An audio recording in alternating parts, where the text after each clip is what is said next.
எல்லாருக்கும் வணக்கம்.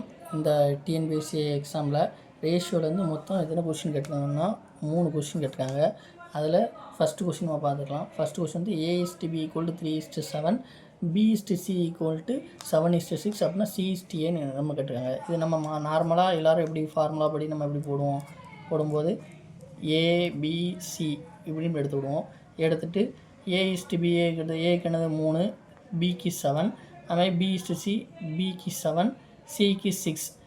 அப்போ இந்த 2 இடம் எம்டியாக இருக்கா. இதில் வந்து நம்ம இந்த நம்பரை அப்படி 7 எழுதுவோம், இந்த நம்பரை அப்படி நம்ம 7 எழுதுவோம். ஆட்டோமேட்டிக்காக அடுத்து 2ஐயும் மல்டிப்ளை பண்ணி கீழே எழுதுவோம். 3 21, 7 49, 7 42.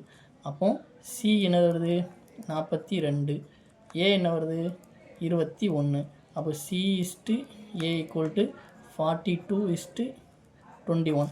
இது வந்து நம்ம 21 எடுத்துக்கோங்க. ஒரு 21 21, 2 21, 42 = 2:1.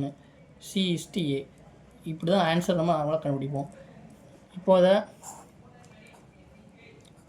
லாஜிக்கலாக எப்படி போடலாம்? லாஜிக்கலானா இப்போ A/B = 3:7, அதே இது B/C = 7:6. இப்போ பார்த்தீங்கன்னா ஏங்கிறவர்கிட்ட ஒரு 3 வடை இருக்குன்னு வச்சுக்கோங்க, பிங்கிறவர்கிட்ட 7 வடை இருக்கும். அதேமாதிரி பிங்கிறவர்கிட்ட 7 வடை இருந்துச்சுன்னா சிங்கிறவர்கிட்ட 6 வடை இருக்கும். அப்போது ஏங்கிறவர்கிட்ட 3 வடை இருக்கும்போது பிகிட்ட 7 வடை இருக்கும். அப்போ பி வந்து 7 வடை வச்சுருக்கும்போது சி வந்து உங்களுக்கு எத்தனை வடை வச்சுருப்பார்? 6 வடை வச்சுருப்பார். அப்போது பியை நம்ம சேம் ஆக்கிட்டாலே ஏயும் சியும் நமக்கு சேம் ஆகிரும். அப்போ A = 3, C = 6. அப்போ C/A = 6:3. அப்போ எத்தனை 2:1.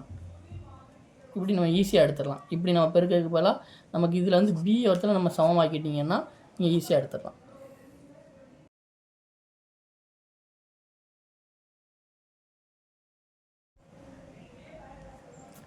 இப்போது நம்ம 2வது சம் பார்க்கலாம். 2வது சம் பார்த்திங்கன்னா ஒரு வகுப்பில் மாணவர்கள் வந்து மாணவி அவங்க விகிதம் வந்து 5:3 இருக்குது. அதில் வந்து 16% மாணவர்கள் வந்து தேர்ச்சி பெறவில்லை.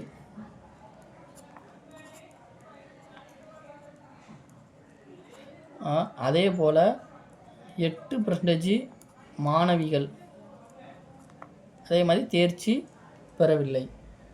இப்போது மொத்த மாணவிகளின் தேர்ச்சி சதவீதம் கேட்காங்க, தேர்ச்சி பெற்றவங்க சதவீதம் கேட்காங்க. இதான் நம்ம கண்டுபிடிக்கணும். இதை எப்படி கண்டுபிடிக்கலாம்? இதை வந்து நீங்கள் பார்த்த உடனே நீங்கள் 16%, 8% இருக்குது. அப்போது நமக்கு மொத்த மாணவர்கள் எண்ணிக்கையே கொடுக்கல அப்படின்னா நீங்களாகவே ஒரு அசம்ஷன் பண்ணிக்கோங்க. எப்படின்னா மாணவர் வந்து 5%, மாணவி இவங்களோட சதவீதத்தின 5:3. அப்போனா நீங்கள் வந்து உங்களுக்கு ரவுண்டாக கொஞ்சம் பெருசாக எடுத்தவங்க உங்களுக்கு ஈஸியாக இருக்கும். இதில் வந்து ஒரு 500 மாணவர்கள் இருக்காங்கன்னா ஒரு 300 மாணவிகள் இருப்பாங்க. 500 மாணவர்கள்னால் 300 மாணவிகள். அப்போ நம்ம 500 மாணவர்கள் 300 மாணவிகள் டோட்டலாக கிளாஸில் 800 பேர் இருக்காங்க. இதில் வந்து 500ல் 16% தேர்ச்சி பெறவில்லை. நீங்கள் நார்மலாக எப்படி பர்சன்டேஜ் கண்டுபிடிக்க மாட்டீங்க?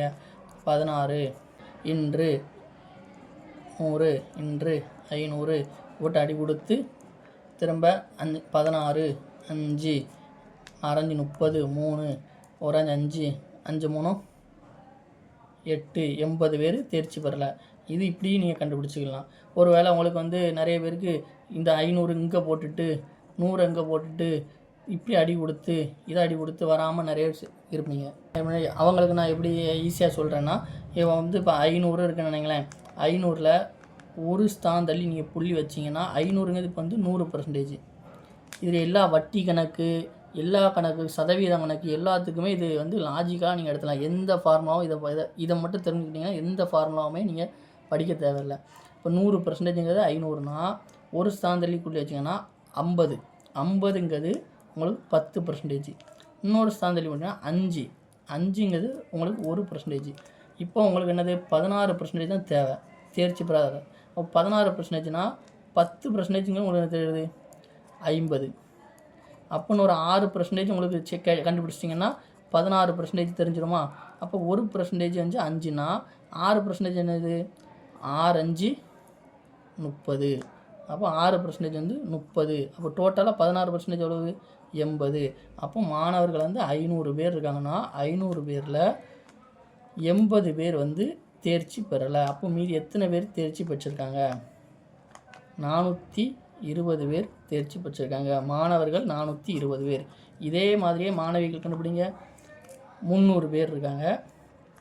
அப்போ இது 100%, 30ங்கிறது 10%, 3ங்கிறது 8%, 1%. இப்போ நமக்கு 8% வந்து தேர்ச்சி பெறலை. அப்போ 1% வந்து 3 உங்களுக்கு தெரியும். 8%னா 3 கொண்டு 8ஆல் பெருக்கிடலாமா?